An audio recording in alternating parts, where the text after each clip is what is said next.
എറണാകുളം മണ്ഡലത്തിലെ LDF സ്ഥാനാർത്ഥി KJ Shine ടീച്ചറുടെ തെരഞ്ഞെടുപ്പ് പ്രചാരണത്തിന്റെ ഭാഗമായി മുഖ്യമന്ത്രി പിണറായി വിജയൻ ചെറായി ശ്രീ ഗൗരീശ്വര ക്ഷേത്ര മൈതാനിയിലെത്തി. CAA നിയമത്തിനെതിരെ പാർലമെന്റിൽ കൃത്യമായ നിലപാടെടുക്കാൻ കോൺഗ്രസിനായില്ലെന്ന് മുഖ്യമന്ത്രി പിണറായി വിജയൻ പറഞ്ഞു.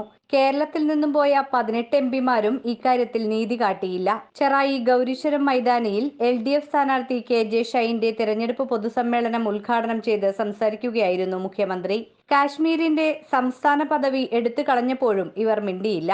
ഒരു ദിവസം പാർലമെന്റിലെത്തിയ ആഭ്യന്തരമന്ത്രി ഒരു കടലാസ് വായിച്ചതോടെ കാശ്മീർ എന്ന സംസ്ഥാനം ഇല്ലാതായി. അതുപോലെ ഭരണഘടനയുടെ 370-ാം വകുപ്പും അതോടൊപ്പം ഇല്ലാതായി. നമ്മുടെ ഭരണഘടനയെ അംഗീകരിച്ച നാൾ മുതൽ തന്നെ അതിനെതിരെ RSS പ്രവർത്തിക്കുന്നുണ്ട് എന്നുള്ളതാണ്. അവരതൊന്നും മറച്ചു വെച്ചിട്ടില്ല. അതാണിപ്പോൾ ഒരു പ്രത്യേക പരുവത്തിലെത്തി നിൽക്കുന്നത്. കാലചക്രം മാറി. രാജ്യത്തിന് വലിയ മാറ്റങ്ങൾ വന്നു. രാജ്യത്തിൻ്റെ ഭരണാധികാരം RSS നിയന്ത്രിക്കുന്ന BJPയുടെ കൈകളിലേക്കെത്തി. കേന്ദ്ര സർക്കാർ നിർവഹിക്കുന്നത് RSSന്റെ അജണ്ടയാണ്. RSSന്റെ അജണ്ട നടപ്പാക്കാനാണ് കേന്ദ്ര സർക്കാരിന് താല്പര്യം. അതിന്റെ ഭാഗമായി മതനിരപേക്ഷതക്ക് കോൺഗ്രസിന് എതിർക്കാൻ കഴിയാതിരുന്നത് എന്തുകൊണ്ടാണ്? രഹസ്യമായി കോൺഗ്രസിലെ പലരും BJPയെ ഇക്കാര്യത്തിൽ അഭിനന്ദിച്ചു എന്നാണ് കേട്ടത്. സംഘപരിവാർ മനസ്സുള്ളവരാണ് കോൺഗ്രസ് നേതൃത്വത്തിലുള്ളവരിൽ പലരും. CAA ചട്ടം അംഗീകരിച്ച് 4 ദിവസം കഴിഞ്ഞപ്പോൾ വാർത്താലേഖകർ ചോദിച്ചപ്പോൾ ആലോചിച്ചു പറയാമെന്നാണ് കോൺഗ്രസ് പ്രസിഡന്റ് മല്ലികാർജുൻ ഖാർഗെ പറഞ്ഞത്. ഇക്കാര്യത്തിൽ കോൺഗ്രസിന് ഒരു ഏകീകൃത നിലപാടില്ലെന്നാണ് ഇത് വ്യക്തമാക്കുന്നത്. മതനിരപേക്ഷ ഭരണഘടന അംഗീകരിച്ച നാൾ മുതൽ തന്നെ RSS അതിനെതിരെ രംഗത്തുണ്ടായിരുന്നു. അത് മതാധിഷ്ഠത്തിലാക്കി മാറ്റിയെഴുതാനാണ് RSS ഇപ്പോൾ ശ്രമിക്കുന്നത്. ഭരണഘടനാ സഭയിൽ അവരുടെ ആവശ്യം മനുവിന്റെ നിയമം ഉൾപ്പെടുത്തണമെന്നതായിരുന്നു. അത് അംഗീകരിക്കപ്പെട്ടില്ല. എന്നാൽ ഇപ്പോൾ കേന്ദ്ര സർക്കാർ ശ്രമിക്കുന്നത് ആ RSS അജണ്ട നടപ്പാക്കാനാണ്.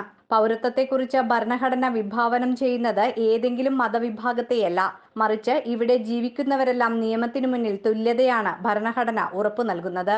ഇതെല്ലാം കാറ്റിൽ പറത്തിയാണ് രാജ്യത്തിന്റെ പൗരത്വത്തിന്റെ അടിസ്ഥാനം മതമാണെന്ന തീരുമാനത്തിലേക്കാണ് കാര്യങ്ങൾ എത്തുന്നത്. ലോകത്ത് ഒരു പരിഷ്കൃത രാഷ്ട്രവും രാജ്യത്തെ പൗരത്വം മതാടിസ്ഥാനത്തിലാണെന്ന് കണക്കാക്കുന്നില്ല. അഭയാർത്ഥികൾ രാജ്യത്തേക്ക് വന്നാൽ അവരെ വിവേചനത്തോടെ അവരാരും കാണുന്നില്ല.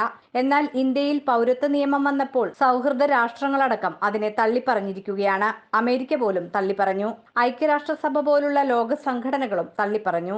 അങ്ങനെ നമ്മുടെ രാജ്യം ലോകത്ത് ഇക്കാര്യത്തിൽ ഒറ്റപ്പെട്ടിരിക്കുകയാണെന്നും മുഖ്യമന്ത്രി പറഞ്ഞു. പാർലമെന്റിലേക്ക് പോകുന്നവർക്ക് ആശയ വ്യക്തത വേണം. ഇക്കഴിഞ്ഞ 5 വർഷക്കാലം കേരളത്തിന്റെ ശബ്ദം വേണ്ട രീതിയിൽ ഉയർന്നു. 20 പേരിൽ 18 പേരും നിശബ്ദരായി. സ്വാഭാവികമായും ഇതോടെ നമ്മുടെ ശബ്ദം നേർത്തുപോയി. രാജ്യത്തെ പ്രശ്നങ്ങൾ ചർച്ച ചെയ്യേണ്ട പാർലമെന്റ് അംഗങ്ങൾക്ക് നിലപാട് വേണം, ആശയ വ്യക്തത വേണം.